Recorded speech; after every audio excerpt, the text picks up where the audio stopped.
میرے بزرگوں دوستوں،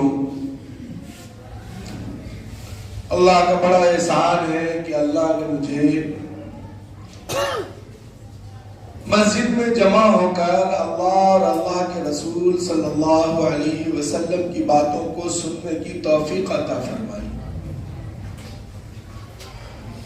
نہیں تو ہم میں سے بہت سارے لوگ ایسے ہیں جو جمعہ کے دن بھی اپنے کام اور اپنے لوازمات میں لگے ہوئے پریشان ہیں۔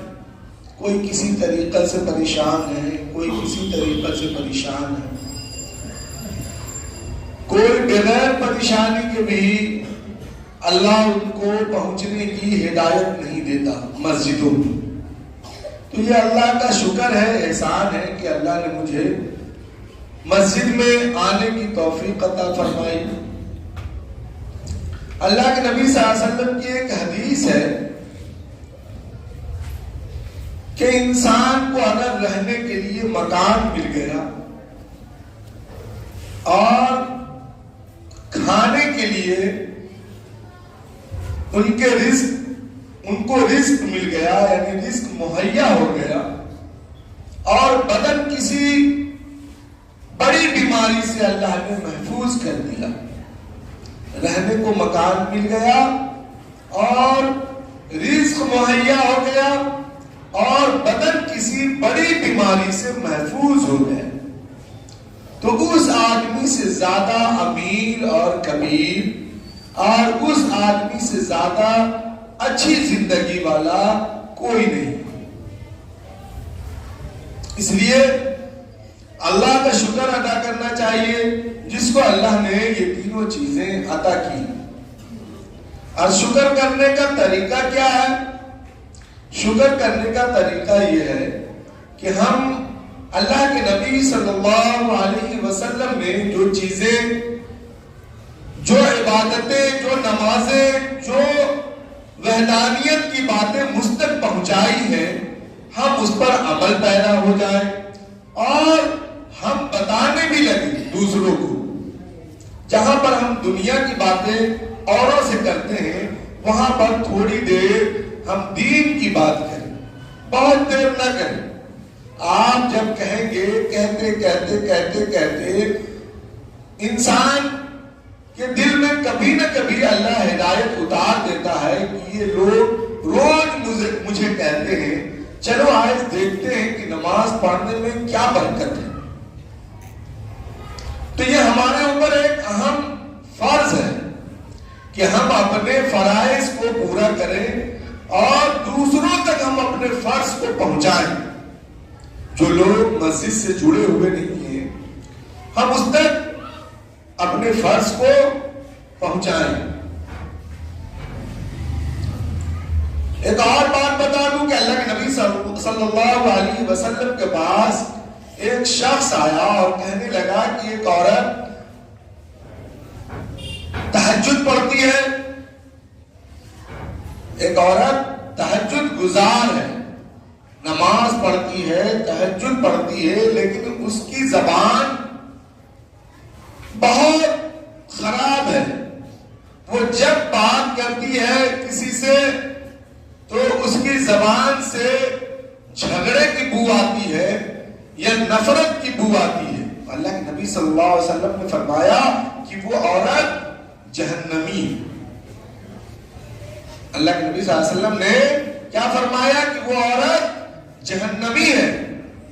اسی لیے اگر ہم نماز پڑھتے ہیں، ہم نے یہ حدیث اس لیے آپ کو سنائی کہ ہم نماز پڑھتے ہیں، ہم کسی کو جب نماز کے بارے میں بتائیں یا دین کے بارے میں بتائیں تو زیادہ تر ہمارے دماغ اور دل میں اس بات کا ہونا ضروری ہے کہ پتہ نہیں کہ میری عبادت قبول ہوتی ہے یا نہیں ہوتی، کم سے کم یہ عبادت کرنے لگیں گے تو اس میں سے بھی اللہ مجھے کچھ حصہ عطا کر دے۔ اگر آپ نے گھمنڈ کیا کہ میں نماز پڑھتا ہوں، تو نماز نہیں پڑھتا، تو اللہ آپ کی عبادت کو بھی اسی کی طرح آپ کو بھی بنا دے گا اور آپ کی عبادت کو لپیٹ کر پرانے کپڑے میں، حدیثوں میں بات آتی ہے کہ جب انسان بد اخلاقی سے عبادت کرتا ہے تو اس کی عبادت کو پرانے کپڑے میں لپیٹ کر اور اس کے منہ پر مار دیا جاتا ہے. اسی لیے بد اخلاقی ایک بہت بڑی بیماری، چاہے وہ میرے ساتھ ہو چاہے وہ آپ کے ساتھ ہو. اسی لیے اپنے بھائیوں کو نہایت ادب کے ساتھ ضرورت پڑے تو آپ ان کی باتوں کو تھوڑی دیر سنیں. میں بہت سے لوگوں کی باتوں کو سنتا رہتا ہوں. ایک روز میں اس موڑ پہ کھڑا تھا تو ایک آدمی ہمیشہ کا شرابی ہے، میں نام نہیں بتاؤں گا، اس نے دین کی اتنی اچھی اچھی باتیں بتائی. مجھے لگتا ہے کہ ان کے خاندان میں اچھے لوگ ہوں گے، تبھی تو اس کو دین کی اتنی اچھی اچھی باتیں معلوم ہیں. بہت اچھی اچھی باتیں بتائی. میں کھڑا ہو کر سنتا رہا، بہت دیر تک میں نے سنا، لیکن افسوس ہے کہ اللہ نے اسے ہدایت نہیں دی. ہم ان کے لیے ہدایت کی دعا کریں. تو آپ کسی کو نیچا اور کمتر سمجھ کر کوئی دین کی بات کسی کو نہ بتائیں، بلکہ اس نیت سے بتائیں کہ اگر یہ اللہ اور اللہ کے رسول صلی اللہ علیہ وسلم کے لائے ہوئے دین پر عمل پیدا ہو گیا، نماز پڑھنے لگا، روزہ رکھنے لگا، مال ہے تو حج کو چلا گیا، اور وحدانیت پر اللہ کو ایک جاننے لگا، اگر اس نے ہم سے اچھی عبادت کرنے کی کوشش کر لی اور کرنے لگا تو اللہ کم سے کم اس کے عبادت کے ذریعہ ہمارے گناہوں کو معاف کر کے ہمیں جنت میں بھیج دے گا. یہ نیت ہونی چاہیے. آج میں نے لوگوں کو بہت سارے طریقوں سے لوگوں کو دین بتانے کا طریقہ اختیار کرتے ہوئے دیکھا، اور پتا چلا کہ دین اس کے پاس بھی نہیں رہا. جب ہم غلط طریقہ اختیار کریں گے تو ہمارے دلوں سے بھی اللہ دین کو نکال لے گا. قرآن کی ایک آیت ہے کہ اللہ تعالیٰ فرماتا ہے کہ جب ہم اللہ کو چھوڑیں گے تو اللہ بھی مجھے چھوڑ دے گا. قرآن میں اللہ تعالیٰ فرماتا ہے کہ جب ہم اللہ کو چھوڑیں گے تو اللہ بھی مجھے چھوڑ دے گا، میرے حال پر چھوڑ دے گا کہ اب تجھے جو سمجھ میں آتا ہے وہ کر. جب ہم اللہ کی طرف بڑھیں گے تو اللہ بھی ہمارا خیال رکھیں گے. تو میں یہ بتا رہا تھا کہ آج بہت بڑا مجمع جو ہے وہ مسجد سے دور ہے. ہمارے بچے 2 روزہ پروگرام محلے میں ہوا، بہت ساری باتیں محلے میں آئی. اس کا مقصد دراصل یہی ہونا چاہیے. میں نے اس جلسے میں بھی کہا تھا کہ آپ کے بچے دین پر آ جائیں. دین پر آ جائیں گے اللہ آپ کے بچوں کا راستہ نکال دے گا. وہ بچے ایسے پھریں گے نہیں، اللہ تعالیٰ ان کو کہیں نہ کہیں اور اچھا ذریعہ سے لگا دے گا. لیکن ہم خود نہیں آتے مسجد. ہم اگر مسجد نہیں جاتے اور اپنے بچوں کو سمجھائیں گے کہ تم مسجد جاؤ تو وہ کہیں گے، وہ آپ کو تو نہیں کہیں گے، دلوں میں کہیں گے کہ والد صاحب تو خود نماز پڑھنے نہیں جاتے اور مجھے کہتے ہیں کہ تم نماز پڑھنے جاؤ. تو آج بہت بڑا مجمع ایسا ہے جو مسجد سے دور ہے.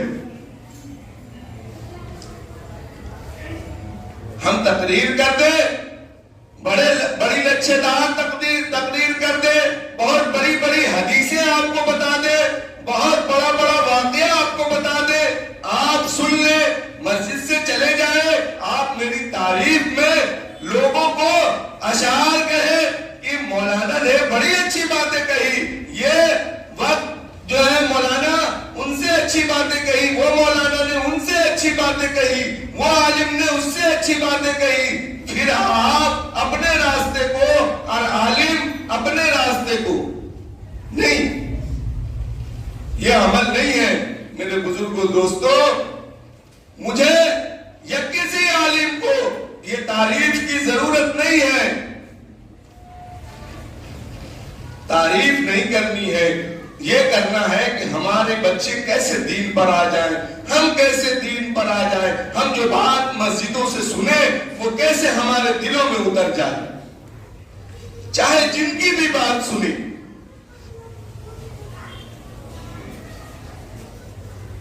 لیکن آج ہمارا حال ہے کہ آج ہماری مسجدوں میں بار بار اس بات پہ زور دے رہا ہوں کہ میں ایک روز رازہ بازار ٹرام لائن کے اوپر ایک مسجد ہے، میں وہاں گیا نماز پڑھنے کے لیے.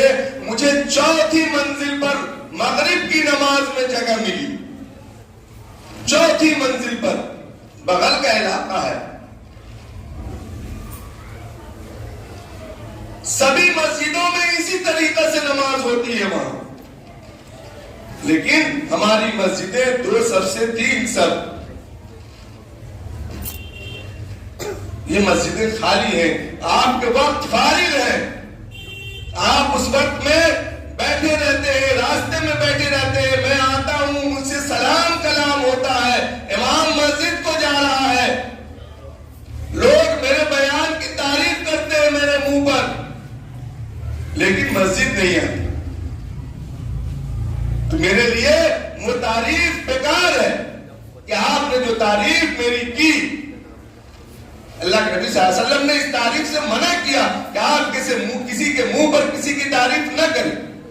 میں آپ سے تعریف نہیں چاہتا، میں چاہتا ہوں کہ آپ مسجد کو آ جائیں، آپ کے بچے مسجد کو آ جائیں. ان الصلاۃ تنہی عن الفحشاء والمنکر. آپ مسجد کی طرف آئیں، آپ نماز پڑھنے والے بن جائیں. بے شک اللہ آپ کے سارے برائیوں کو دھو دے گا، آپ کو پاک کر دے گا. قرآن کہتا ہے ان الصلاۃ تنہی عن الفحشاء والمنکر. نماز ایک ایسی عبادت ہے جو آپ کو پاک اور صاف کر دیتا ہے اور آپ کا خیال بھی رکھتا ہے.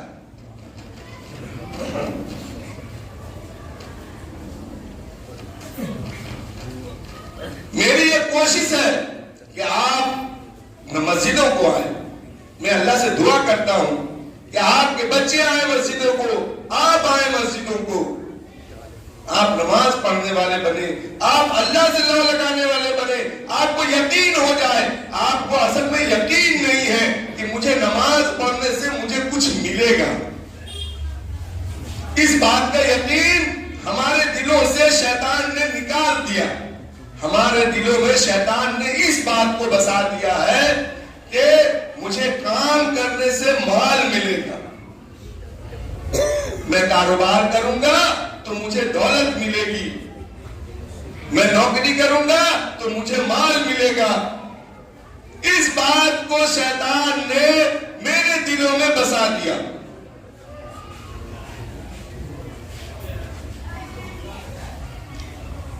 ہمارے اسباب سے ہونے کا یقین میرے دل میں آ گیا، اللہ کا یقین میرے دل میں نہیں آیا. اللہ کا یقین کہاں تک ہے کہ بھائی میرا مریض بیمار ہے، امام صاحب آپ دعا کر دیجیے، یہ ابھی بہت زور پر ہے. انہوں نے یہ نہیں کرتا کہ میں کھڑا ہو کر نماز پڑھوں، 2 رکعت صلاۃ الحاجت پڑھوں، پھر سجدے میں جاؤں، پھر اللہ سے دعا کروں کہ یا اللہ میرے مریض کو اچھا کر دے. انہوں نے آسانی کا راستہ تلاشا کہ امام کو ایک پرچی دے دو لکھ کر، یا امام کو کان میں بول دو کہ امام یہ دعا کر دیا. یہ آسانی کا راستہ ہے. یہی آسانی کا راستہ تلاشتے تلاشتے کفار اور مشرکین جو ہے ایمان نہیں لاتے تھے. وہ جانتے تھے کہ مجھے آسانی کی طرف جانا ہے، مجھے کھڑے ہو کر ایسے مندروں کے سامنے ہاتھ جوڑنا ہے پھر نکل جانا ہے. اسلام میں تو نماز کی دعوت ہے، نماز پڑھنی ہے، 5 وقت مسجد میں آنا ہے، اور اس کے برکات بہت ہیں. اللہ کے نبی صلی اللہ علیہ وسلم نے فرمایا قیامت کے دن حشر کے میدان میں ایمان والا پہچان لیا جائے گا. کسی نے پوچھا کیسے پہچانا جائے گا؟ کسی نے پوچھا، سوال کیا کہ اللہ کے نبی صلی اللہ علیہ وسلم کیسے پہچانا جائے گا؟ تو آپ نے فرمایا کہ جس نے 5 وقت وضو کیا ہوگا، 5 نمازیں پڑھی ہوں گی، اس کا چہرہ چمکتا ہوا ہوگا. اس چمک کے وجہ کر ہم پہچانے جائیں گے. اور ہم نے اس نمازوں کو چھوڑ دیا. ہم نے مولویوں کو ہمارا مال چلا جائے 50 100 200 500 چلا جائے، یہ آپ رکھ لو، میرے احباب کے لیے دعا کرنا، میرے مرحومین کے لیے دعا کرنا. میں نہیں کروں گا، میں مسجد نہیں جاؤں گا، میں نماز نہیں پڑھوں گا. میں نے آپ کو اسی کام کے لیے تو مسجد میں رکھا ہے. جبکہ اللہ کے نبی صلی اللہ علیہ وسلم کے زمانے میں ایک صحابی ہے، اللہ کے نبی صلی اللہ علیہ وسلم کے زمانہ میں ایک صحابی ہے، وہ راستے سے جا رہے ہیں خچر کو لے کر، خچر پہ سوار ہے، جا رہے، خچر مر گیا. انہوں نے کسی مولوی کو تلاش نہیں کیا. وہ خچر سے اترے، مصلی بچھایا، جو کپڑا تھا ان کے پاس وہ بچھایا اور 2 رکعت نماز پڑھی، صلاۃ الحاجت کی اور اللہ سے دعا کی سجدے میں. وہ خچر زندہ ہو گیا. تو یہ ہم نہیں کرتے، یہ عمل ہمارے اندر نہیں ہے. ہم کھڑے کھڑے چلتے ہیں، کھڑے کھڑے کہاں سے مل جائے مجھے کرنا نہ پڑے، اس لیے کہ مجھے یقین ہی نہیں کہ مجھے نماز سے کچھ ملتا ہے. میرے دوستو، اس بات کا یقین دل میں پیدا کرے آپ کہ آپ کو نماز سے ہی ملے گا، اللہ ہی آپ کو دے گا. کوئی نہیں دے سکتا، کوئی مولوی مولانا، کوئی تانترک، کوئی کسی کا 1 روپیہ کا بھلا نہیں کر سکتا. میں آپ کو ایک آخری بات بتا دوں، اس کے بعد ایک اعلان ہے، انشاءاللہ پھر جو ہے میں اپنی بات ختم کر دوں گا کہ پوری کائنات جمع ہو جائے، پوری کائنات جمع ہو جائے اور سوچے کہ میں اس شخص کو 1 روپے کا فائدہ پہنچا دوں. 1 روپیہ کا کوئی معنی نہیں رکھتا. میں اس کو 1 روپیہ عطا کر دوں یا اس کو فائدہ پہنچا دوں، وہ نہیں پہنچا سکتا جب تک اللہ نہیں چاہے. اور کوئی پوری امت جمع ہو جائے، پورا انسان جمع ہو جائے اور چاہے کہ میں اسے 1 روپے کا نقصان پہنچا دوں تو نہیں پہنچا سکتا. اس لیے ہمارے جو حالات ہیں، اس حالات کو میرے بھائی سدھارنے کی ضرورت ہے. ہم سدھریں گے تو ہمارے حالات سدھریں گے. آپ کی مسجدیں آپ کو پکار رہی ہیں، اس لیے مسجد کو توڑا بھی جا رہا ہے. آپ مسجدوں میں جاتے نہیں. جب آپ مسجدوں میں جانے والے بنیں گے تو مسجدیں بنائی جائیں گی، توڑی نہیں جائیں گی. حکومتیں کہیں گی کہ اس کو مسجد بنا کر دو، روڈ پہ نماز پڑھتا ہے. حکومتیں آپ کو مسجد بنا کر دیں گے، آپ کو بنانا بھی نہیں پڑے گا. اس لیے آپ مسجدوں میں آنے والے بنے. بہت سارے بچے محلے سے 10 12 سال 13 سال 14 سال کے بچے آتے ہیں، مسافر کرتے ہیں، بہت اچھا لگتا ہے وہ بچے مسجد میں آ رہے ہیں. لیکن آپ آئے، آپ کے بچے آ رہے ہیں، آپ کو شرم ہونا چاہیے کہ بچے جا رہے ہیں، ہم نہیں جا رہے. آپ آئے مسجدوں میں، نماز پڑھنے والے بنے، اس پہ زور دے. یہ ایسے ہی کوئی بات نہیں ہے جو کسی عالم نے کہہ دیا یا کسی مولوی نے کہہ دیا کہ نماز پڑھنا ہم نے سن لیا. نہیں، اس میں بہت ساری برکتیں ہیں. آپ نے نماز کو پکڑا ہی نہیں. جب آپ پکڑیں گے تو آپ کو ان کی برکتیں سمجھ میں آئیں گی. اس سے ہوتا کیا ہے؟ جو مانگیں گے وہ ملے گا. یہ میرا وعدہ ہے. میں آپ کو ممبر میں بیٹھ کر کہہ رہا ہوں کہ آپ اگر اللہ سے نماز پڑھ کر مانگیں گے تو مولوی نے جو دعا کی ہے اس سے زیادہ ملے گا. اللہ تعالیٰ کہنے سننے سے زیادہ عمل کرنے کی توفیق ہمیں عطا فرمائے. وما علینا الا البلاغ. اللهم صل على سيدنا محمد يا رب صل وسلم دائما أبدا على حبيبي